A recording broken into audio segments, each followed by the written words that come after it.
Ամբիոն հաղորդաշարն է ժամը եթերում, բարև ձեզ։ Արմավիայի սննկացումը վերջին շրջանում բավական մեծ քննարկումների տեղիք տվեց եւ ժամը եւս փորձում է ավելի խորությամբ անդրադառնալ եւ երկար ժամանակ է փնտրում էինք այս ոլորտում փոքրինչ անկախ մասնագետ եւ պատահաբար իմացանք, որ Հայաստանում է Հայաստանի քաղաքավիաչիայի վարչության նախկին ղեկավար կամ պետ Հովհաննես Երիցյանը, բարև ձեզ պարոն Երիցյան։ Շնորհակալություն, որ չմերժեցիք մեր հրավերը եւ այսօր այստեղ եք եւ Արմավիայի խնդիրը առավել լայն բացելու համար, թե ինչ տեղի ունեցավ իրականում, ինչպես իրականացավ սննկացումը, որովհետև վերջին շրջանում նաև շրջանավեց այն թեզը, թե վատ մենեջմենթի պատճառով այդպես ստացվեց։ Ձեր կարծիքով ինչու եղավ, համաշխարհային տնտեսական ճգնաժամներ, մենեջմենթներ, թե այլ խնդիր կա։ Նախ շնորհակալություն, որ զանգահարեցիք, մեկ մտածում էի արձագանքեմ ձեր զանգին, գամ թե չգամ։ Քանի տարիներ է ես մի քիչ հեռու եմ պահել ինձ։ Հետո ես իմ մեջ մտածեցի, եթե չգնամ, իրևի ես սխալ քայլարած կլինեմ։ Դրա համար եկա, որ պատասխանեմ ձեր հարցին։ Շատ կարևոր խնդիր է։ Հիմա դուք ինձ հարց եք տալի Արմավյան սննկանումը, մենեջմենթ եւ այլ եւ այլ եւ այլ։ Մի հատ sense փոքրիկ բան եմ, ես պրակտիկ մարդ եմ եղել, իմ աշխատանքի 2 անգամ եղել եմ գլխավոր վարչության պետ եւ այլ սովետի ժամանակ եւ հետո որտեղ են այդ ակունքները, որտեղից է գալի, որ սննկանում են։ Հումբյուրում չեն սննկանում, մի ամսում չեն սննկանում։ Ինչ մենեջմենթի մասին խոսք կարող է գնալ առաջ։ Եթե մենեջմենթը լավ չի աշխատում մի ամիս, 2 ամիս, ղեկավարը փոխում է մենեջմենթին։ Մենեջմենթի աշխատանքի արդյունքը, որ բեղունավոր աշխատի, այդ ինչ որ հսկում է ինքը, ինչ որ կատարում։ Բայց տվյալ դեպքում ասել, որ մենեջմենթի պատճառով է եղել այդ սննկացումը, թե չէ, ես որպես անհատ եւ որպես ավիատոր ես դեմ եմ դրա։ Դեմ եմ, թեպետ ես ասեմ, այս տարիների ընթացքում Արմավյան կարող է կատարել ոչ այնպես մի քաղաքականություն գների, էսկով, մենկով, դա ուրիշ հարցեր են, բայց որ ես հիշում եմ դեռ այն ժամանակ, երբ որ ես գնացի, արդեն Սիբիրն էր մտել Հայաստան, եւ Սիբիրն էր թելադրում, թե ինչ պետք է արվի, Հայաստանում ոչ մի բան չկար։ Որովհետեւ ես հիշում եմ ինչպես սննկացվեց հայկական ավիաուղիները, ովքեր էին կանգնած դրա հիմքում, ինչի համար ուզում էին սննկացնեին։ Այսինքն հատուկ է արվել։ Դե հայկական ուղիները հատուկ էր արվել։ Իսկ ես Արմավիայի մասին տես բան չեմ կարող ասել։ Ես ասեմ, ես 10 տարից հեռու եմ, բայց երբ որ ես հիշում եմ այն ակունքները, հայկական ավիաուղիները, երբ որ ես եկա, հայկական ավիաուղիները ունեին 28 միլիոն կրեդիտորական պարտք եւ 12-13 միլիոնական դեբիտորական։ Որոնք հասկանում եք ինչա։ Այսինքն, այդ 12-13 միլիոնը պետք է ստանային, բայց 28 միլիոնը պետք է տային։ Եվ հետաքրքիր պատմություն էր, որ այդ 12-13 միլիոն անհուսալի պարտքեր են, այնպեսի ագենտներ էին, որ այդ ագենտ չի, նա տոմսերը ծախել է, փողերը վերցրել ու փախել է։ Դա խազությունն է միջամտել, մի քանի հոգի վերադարձրել են, մի 2 միլիոն, կես միլիոն, բայց պարտքերը մնացել են, կուտակվել են դեռ 95, 96, 97, 94 թվականներից։ Իսկ կրեդիտորական պարտքերը գոյացել են, որ Airbus-ն են բերել, то 1000 մի կողմից ռեալ կրեդիտորական պարտքերը, երբ որ 2 տարվա ընթացքում 21 միլիոն կրեդիտորական պարտքեր է փակվում, ինչ սննկացման մասին խոսք կարող էր գնալ։ Դա սննկացում է։ Դա սննկացում չի, բայց պետք է որ նա սննկանար։ Դա ուրեմն պետք է մի օղակի հանրապետության մեջ, որը պետք է հայկական ավիաուղիները սննկանային։ Եվ նրա հասցրեցին իրան վախճանին, ոնց որ ուզում էին։ Ինչ վերաբերում է Արմավիային, նա պետական էր, հայկական ավիաուղիները։ Ազգային փոխադրող էր, բայց պետական, որը որ Հայաստանի կառավարությանն էր ենթարկում։ Իսկ Արմավյան դա մասնավոր ընկերություն է, որը որ փոխադարձ հարաբերություն ունի կառավարության հետ։ Կառավարությունը երևի ունի ինչքան տեղյակ եմ, ինչքան դուք գիտեք, որ հայկական ավիացիայի գլխավոր վարչություն եւ այլ եւ այլ եւ այլ։ Թե ինչով է զբաղված այդ վարչությունը, ինչ հարաբերություններ են ունեցել այդ գլխավոր վարչությունը, որպես պետական մարմին եւ Արմավյան, որպես անհատ կամպանիա։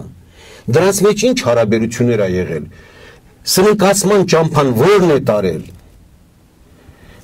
Ինչ է արել հայկական ավիացիայի գլխավոր վարչությունը, որ այդ կամպանիան չսննկանա։ Ինչ տեղյակ լինելով մի քանի երևույթներ, նա հակառակն է արել։ Նա լիցենզիաներ այդվել ռուսական մի քանի կամպանիաների, որոնք որ մուտք են գործել Հայաստան, եւ շուկայի կեսից ավելի խլել տարել են։ Այդպես է թե այդպես չի, բայց հարց է առաջանում, արդյոք Հայաստանում աշխատող ավիակամպանիան հայկական, որ ազգային փոխադրող է, կարող է կոնկուրենտ դառնալ Ռուսաստանի, ինչ որ դուք լավ գիտեք, որ գլխավոր կշիռը տոմսերի բանը կազմում է վարելիքի գինը։ Հարց է առաջանում, այնտեղ ինչ գնով են նրանք վարելիք ստանում։ Այստեղ ինչ գնով են ստանում։ Ինչ է արված, որպես ազգային փոխադրող հարաբերությունները Արմավիայի եւ այրոպորտի մեջ։ Հազար ու մի հարց կա։ Ես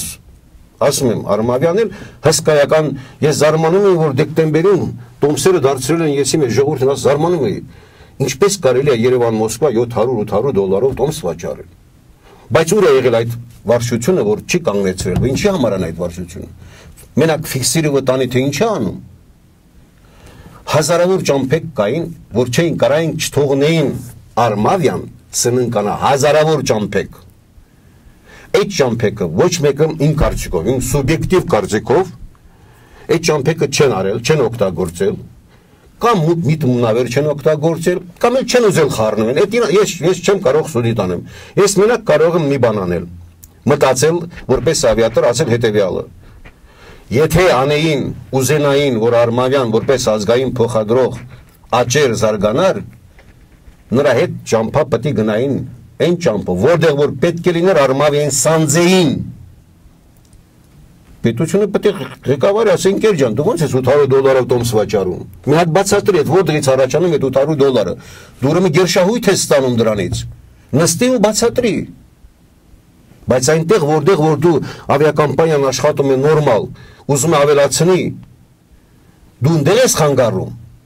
Ոնց կարելի է ուրիշը փոխադրող բերել Հայաստան, լիցենզիա տալ, ու ասել կոնկուրենտ եղեք իմը, որին որ խեղդված պահում ենք։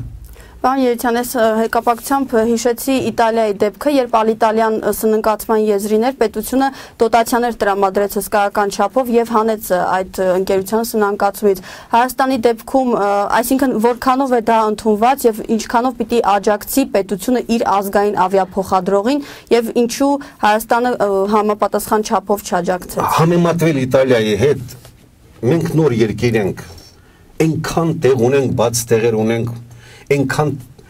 տեղ կա փող դնելու, որ ես չեմ դա կառավարության ծրագրամ անալ, ես չեմ կարող այնքան բաց տեղեր կա, որ ես չեմ կարող ասեմ կառավարությունը պետք է միջնորդ ինչքան պետք է գումար դներ, այս դներ են դեր, դա չեմ ուզում ես ասեմ, բայց կառավարության այն մարմինը,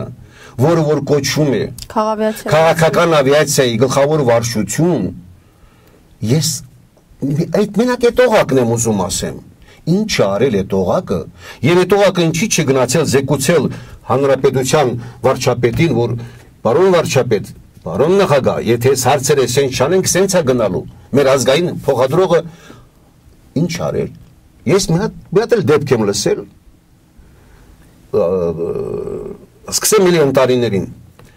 Այն տարիներին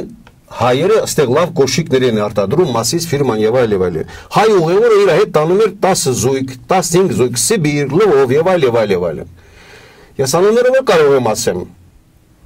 Այրոպորտում միլպետ էր աշխատում Պետրոսյան Ռոբերտ։ Դրանց բռնում էին, չէին ուզում թողնեին այդ կանգնան։ Մի անգամ կանչեցինք զրույցի։ Դա սպեկուլյացիա արդյոք 10 զույգ կոշիկ է տանում։ Հիմա մի հատ խորը մտածեք։ Եթե տանում է 200 զույգ կոշիկ, 1000 զույգ կոշիկ, ասում էին, նստեց, լսեց միլպետ, ասեց Հովհաննես Պավլովիչ, ճիշտ բան եք ասում, ասեց։ Եվ գործարանն արտադրում, եւ այդ մարդը տանում է, այնտեղ վաճառում է, իրան տան համար մի բան է բերում, եւ, այսինքն խեղդել չի կարելի այնտեղ որ հիմա մարդ է գնում Եվրոպա, Արմավիայով տանում էր խեզգետինա, ինչ է, եւ 30 կիլո, 40 կիլո կամ 50 կիլո։ Դուք արգելում եք որ տանի։ ասում եք թող այդ խեցգետինը միայն ինչ որ Իվանով կամ Սիդրով ինչ որ մի հատ կամպանիա թող իրան գրոզավորի մեքենայով տանի։ Դուք հասկանում եք դա ինչ է։ Ինչ եք անում, օգնում եք Արմավիային։ Ես այսքան չեմ ուզում պաշտպանեմ Արմավիային, այսքան, բայց եթե հասել այնպեսի մի բան, որ ռեալը պետք է ներկայացնի ժողովրդին, ինչ բանով առնում վարելիքը, ինչով է բերում վարելիքը, ինչքան է վճարում մի տոննա վարելիքին, ինչ է կատարվել, այս 10 տարից ավել Արմավյան աշխատել է, բայց կապն այնտեղ նայում ես հայկական ազգային փոխադրող ունենք մերը, դա հպարտություն է, ժամանակին ես 90-ական թվականներին ասել եմ մի քանի արհեստավարժ ընկերների այն ժամանակ, որ եկան, ասի ինչ ուզում եք քանդեք, ավիացիան չքանդեք, ասի, սա գործարան չէ։ Սա գործարան չի, ընկերներ ասեցի։ Եվ ավախտմանիցեցին քանդելը, քանդին вообще։ Ավիացիան դա գործարան չի։ Այս գործարանը քանդեցիր, մեկը կարելի է շինել вообще։ Իսկ սա քո վարոտն է, քո ազգի վարոտն է։ Եվ ամենաահավոր ես ինչ եմ կարծում, այս տարիների ընթացքում ինձ թվում է, որ ոչ ճիշտ զեկուցում է եղել հանրապետության ղեկավարներին։ Դա ցավալի երևույթ է։ Այսինքն ռեալը չեն ներկայացրել։ Այս խեցգետնի պատմությունն ասեցի։ Ասեցի ես ավիակամպանիաներին, որ դոպուսկ եք տալի, որ գան Հայաստան։ Այսինքն շուկան տալիս եք իրար ձեռը։ Նորից մի հատ օրինակ բերեմ։ Վիեննան, Ավստրիան թռնում էր Հայաստան։ Ես որ եկա 4-5 տարի թռնելիս է եղել։ Առանց որևիցե մենք չէինք թռչում Վիեննա։ Իսկ իրանք թռչում էին։ Ես զարմանում եմ, ասում եմ, կանչում եմ դրանց ներկայություն, ասում եմ, իսկ ինչի դրա համար մենք փող չեք մուծում մեր բյուջեն։ Չէ՞ որ դուք միակողմանի թռնում եք։ Մենք ինքնաթիռ չունենք որ թռնեինք։ Եվ ինչ 400 քանի հազար ես ընդեղից փող բերել տվեցի Հայաստանի բյուջեն։ Հետո ինչ ստացվեց, որ ես անօրինական երևույթ եմ կատարել։ Դա պետք է ավիակամպանիայի դիրեկտորն աներ, ոչ թե ավիացիայի վարչության պետը։ Բայց ես հերու չեմ մնացել։ Մենք այդ 22 միլիոնը որ տվել ենք, եթե թողնեի ավիակամպանիայի դիրեկտորին եւ այլը, 2-3 հոգի հանել եմ ավիակամպանիայի դիրեկտորներից։ Պետական մտածելակերպը ոչ թե նրա մեջ է, որ ասում են, այս մարդը պետական է մտածելակերպում։ Նրա մեջ է, որ դու ստեղծում ես այնպես եւ քո ժողովուրդն ապրի, եւ օրինական դաշտը սահման պահի, պահպանվի, եւ զարգանաք այդ որտեղ աշխատում ես։ Դա է պետական մտածելակերպը։ Թե չէ խոսած Պարոն Երիցյան, կարող ենք ասել, որ Արմավիայի սնանկացման գլխավոր պատասխանատվությունը այսօր քաղաքավիացիայի ուսումնի։ Չէ, այդպես չեմ կարող ասում։ Դա շատ խոր հարց ես դու ինձ տալիս, կոնկրետ հարց ես տալի, ով է պատասխանատուն։ Առաջ երթին պատասխանատու է այդ հենց ինքը Միխայել Բաղդասարովը, որ ժամանակին չի բարձրացրել այդ բոլոր հարցերը, հասցնի բարձր ատյանների, որ այսպիսի բաներ է կատարում։ Երբ որ այդ բաներին տվել են, թույլ են տվել, ինչի՞ չի նույն Բաղդասարովը մտել կառավարություն, մտել հանրապետության նախագահի մոտ, ասել մենք չենք այս ազգային փոխադրողը ես չեմ կարող։ Ինքն է մեղավոր այդ հարցում, որ չի ժամանակին չի զեկուցել, ռեալ չի ներկայացրել։ Ինձ թվում է, եթե նա ներկայացնել ռեալ, հանրապետության ղեկավարությունը քայլեր կձևարկերպեին։ Իսկ ով պետք է դա ներկայացներ, բացի Բաղդասարովին, դա արդեն թողնում եմ ձեր հայացողության վրա։ Տերն է մեղավոր։ Այսօրվա տերը Միխայել Բաղդասարովն է, նա պետք է այդ մասին դեռ հիմա չէ, 2 տարի, 3 տարի առաջ դիմել հանրապետության ղեկավարությանը, ասել այսպիսի բան է կատարվել։ Գոնե հիմա կանգնեցրեք։ Խոսեցինք Բաղդասարովից եւ նրա քաղաքականությունից, հետաքրքիր է Սուխոյ սուպերջեթը երբ Հայաստան պիտի բերվեր, բավական մեծ քննարկումների տեղիք տվեց, մասնավորապես ավիաշուկայի մասնագետները նշում են, որ դա շահավետ չէ եւ ճիշտ չէ բերել։ Դուք ինչ եք կարծում։ Որ ինքնաթիռի մասին։ Սուխոյ սուպերջեթի Հայաստան գալու։ Գիտեք ինչ, դա երբ որ քաղաքացի ասում որ ավիացիայից հեռու է, դա դեռ ոչինչ։ Ավիացիայից հեռու մարդիկ էլ միշտ ասել են ինչի Տոմսը թանկ է։ Ինչի ռեսուրսանում է եւ այլն։ Նրանք հեռու են այն բանից, որ կրկնում եմ, եթե գերշահույթ Հայաստանում է ուրիշ բան, բայց նա չի մնում օրինակ այսօր 1000 օրինակ $100 կամ $1000 մի տոննան վառը դարել է 3000։ Ոնց ինչ ആണ്։ Իսկ հիմա սուպերջետը դա, բայց երբ որ ավիատոր մարդն է դրա մասին խոսում, դա զարհուրելի բան է։ Նախ աշխարհով մեկ փրված ազգ ենք, հայ ենք։ Առաջի հայ Միխայել Պողոսյանի ինքնաթիռն է։ Երկրորդը դա ինքնաթիռ ստեղծելը դա էլ մի մեծ Բայց ոնց որ մի նոր գիտեք ինչ նոր երևույթ լինի, ամեն ինքնաթիռը դա մի նոր երևույթ է, դա մի նոր կմախք է, որին որ կյանք տալու համար մեծ պատմություններ է պետք։ Ինքնաթիռը որ ստեղծում են կոնստրուկտորսկի բյուրոն եւ այլ, առաջ երթին ինքնաթիռն ասում է գործարանային փորձարկում, չգիտեմ հայերեն ճիշտ եմ ասում թե չէ, заводское испытание։ Այո, ճիշտ։ Փորձարկող օթաչուները փորձարկում են, որպեսզի այդ ինքնաթիռը կարողանան բարձրացնեն, իջեցնեն եւ այլ։ Երբ որ նրանք տեսնում են, որ արդեն այդ ինքնաթիռը բավականին հաջող պերսպեկտիվ ունի, եւ իրանք արդեն ասում են մենք մեր փուլը վերջացրել ենք, տալիս են государственное испытание, պետական փորձարկում։ Նրանք էլ երբ որ բերում են ընդհանուր հայտարարի նորին ժամանակ այդ ինքնաթիռին տալիս են շահագործման առաջի 2-3 տարին դուրս եկած աշխարհի բոլոր նոր ինքնաթիռը որ դուրս եկել, դա ընդունված օրենքը, դա մենք չենք գրել, նա չի գրել։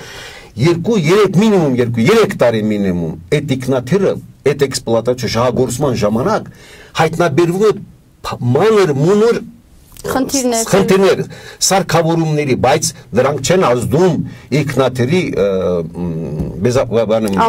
անվտանգության վրա։ Այդ ինքնաթիռը իրավունք ունի ուղևոր փոխադրի եւ այլ, բայց մանր մունր սարքեր են։ Այդ մանր մունր սարքերը սարքելու համար ինքնաթիռը 1 օր, 5 օր, 10 օր կարող է կանգնում է։ Ես մի բան գիտեմ, որ Ռուսաստանում մեջ աժիոտաժ էր, որ առաջի ինքնաթիռը տվեցին Հայաստանին։ Դա գիտեք ինչ է դա։ Դա հսկայական երևույթ է, եւ ինքնաթիռն շատ լավ ինքնաթիռ է։ Բայց այնպես, եթե այդ ինքնաթիռը կանգնում է 5 օր, 10 օր, այդ փոքրիկ վերացնում են մի ամիս հետո մի ուրիշ բան նորից են վերացնում, պետք է նրանց մեջ լինի դոգվոր։ Պայմանավորվածության համաձայն դրա երևույթները փակում ամբողջ գործարանը, ոչ թե այլ որ էքսպլուատիրը տանում է ինքնաթիռը, շահագործող կամպանիան չի դրա պատասխանը տալի։ Դրա պատասխանը տալիս է ընկերությունը, որը որ տվել է։ Բայց մի բան էլ ասեմ ձեզ, թող մեկը բարձրացնի նայի ինչ հիմունքների վրա է տրված եղել այդ ինքնաթիռը Արմավիային։ Ժամավճարով է տված եղել։ Ժամը ինչ արժի, Էրեբասը որ բերել էին, հիշում եք ինչ էր կատարվում вообще։ Մի հատ բարձրացնեն, թող նայեն, տեսնեն, սկզբուց նայեն, տեսնեն Պողոսյանը ինչ հիմունքների վրա է տվել Բաղդասարովին։ Բաղդասարովը ինչպես է օգտագործել այդ ինքնաթիռը, նոր խոսան ասեն այդ սխալ քայլ է։ Մյուսի մեջ տեսնելով սխալ քայլ, ինչպես շատերն են հիմա այստեղ ասում ես դաշտի վրա, նա սխալ է, բա որ դու լինեիր, ոնց պետք է աներ։ Խնդրում եմ մի հատ ասեք, քո ճիշտը որն է, քո ռեկոմենդացիան որն է, 0 ալալա Այսինքն առանց խնդիրների մեջ խորանալու Ես ասեմ, այո, ես մի բան եմ վստահ եմ ասում, որ ինքնաթիռը, հոյակապ ինքնաթիռ է, այդ փորձարկումները ասեցի, որ ինչ էտապներ պետք է անցնի, 2-3 տարի անպայման դա պետք է ունենալ։ Անպայման պետք է լինի դա ասում։ Աշխարհը որ ուզում եք, որ կոնստրուկտորսկի բյուրոն, որ ուզում եք հարցեր փորձ արեք, ինչ ուզում եք, նույն պատմությունը դա բոլոր ինքնաթիռների հետ է։ Նոր 3 տարից հետո նա արդեն այդ բաները վերջանում են համարյա, նույն Տու-154-ն է եղել, Il-86-ն է եղել եւ այլ։ Դրան մեջ մեղադրել Բաղդասարովին, որ ինչի է բերել, հպարտանալ է պետք, որ այդ ինքնաթիռը առաջինը Հայաստանից է թռել вообще։ Հպարտանալ է պետք, ես նորից եմ կրկնում, եւ չի կարելի ինչ որ լավ հայերեն ոնց այն, եզը որ ինչ անում, ինչ են անում։ Եզը որ ընկնում է դանակավորները շատ է։ Կրկնում եմ, նա շատ թերություններ կա, Միխայել, բայց այն որ չկա ինչ եք այդ ասում։ Հետո ինչ եք արել։ Հետո ինչ հարաբերություն է ունեցել ավիակամպանիան կառավարության հետ։ Արդյոք турքերը չի տվել։ Արդյոք գեր վանաշահույթ ունեցել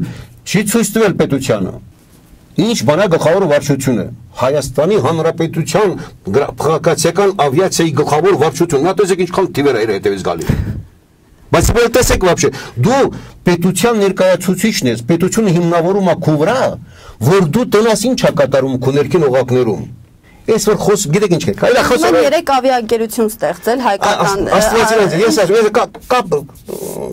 կրիտերիա истины это есть практика։ Ճիշտ է թե չէ։ а логика вещей сильнее, чем конституционные справочники. Да элա ճիշտ։ Դե հիմա կտենակ հիմա ինչ է կատարվելու։ Ինչ պետք է կատարվի։ Պետությունը պետք է տիրություն անի ոչ թե փող տա տիրություն անի։ Իր օղակները պետք է այնց անեն, որ տեսեն ինչ է կատարվում։ Այդ ձերտված հարցերին ես պատասխանեցի իմ տեսանկյունով, իմ հասկացողությամբ։ Ես այսօր ոչ Տրետյակովսկի սուդյա եմ, որ ես մենակ կրկնում եմ ինֆորմացիան ճիշտ չի հասել երևի կառավարության ղեկավարներին։ Իմ կարծիքով, եթե ճիշտ հասներ իրականից դեպքերը ներկայացնեին, որ սենցա չի կարելի օրինակ այսքան թողնել, չի կարելի զապրեբան դնել այս տեղափոխումների բանի եւ այլ արգել գնել, չի նրանք որոշեին, նրանք ասին, այսպես չի ուզում։ Նրանք էլ աշխատում են, որ ժողովրդի համար հեշտ լինի, չէ՞։ Դրա համար պետք է ճիշտ զեկուցես, պետք է ճիշտ վերտիկալին, պետք է ճիշտ զեկուցելու համար պետք է գործից հասկանաս։ Մասնագետ պետք է լինես։ Պարոն Երիցյան, եւս մեկ կարևոր խնդրի եմ ուզում անդառնանք։ Բազմաթիվ հրապարակումներ կան Արմավիայի մոնոպոլիա լինելու հետ կապված, այսինքն մեղադրում են Արմավիային, որ այսօր գները բարձրացրել, նաեւ Արմավիայի մոնոպոլիայի արդյունքում էպես եղել։ Դուք ինչ կասեք։ Այդ բարձրացնողը ընդհանրապես երբ կամ մոնոպոլիայի չի հասկանում ինչ բան է։ Մոնոպոլիան Սիբիրն էր մի քանի կարճ ժամանակ որ աշխատեց։ Եթե Արմավյան մոնոպոլիա էր, այդ պատրվակի տակ թողնում են ռուսական մի դաստավիա կամպանիաներ թռնի, այդ դրա տակ են թողնում։ Դուք լավ չհասկացաք ես ինչ եմ ասում։ Եթե մոնոպոլիա էր, պետությունը թողացել ընկեր ջան, այսքանով պետք է ծախես տոմսը։ Քո себестоимость-ը, ինքնարժեքը Երևան-Մոսկվա-Երևան հավասար է $10։ Ես քեզ թույլ եմ տալիս 25% ունենաս հոնակշահույթ։ Պետությունը չի արել դա։ То есть պետական այն մարմինները, որ պետք է անեին, չեն արել։ Ընդհակառակը ինչ են արել։ Դրսից ասել են եկեք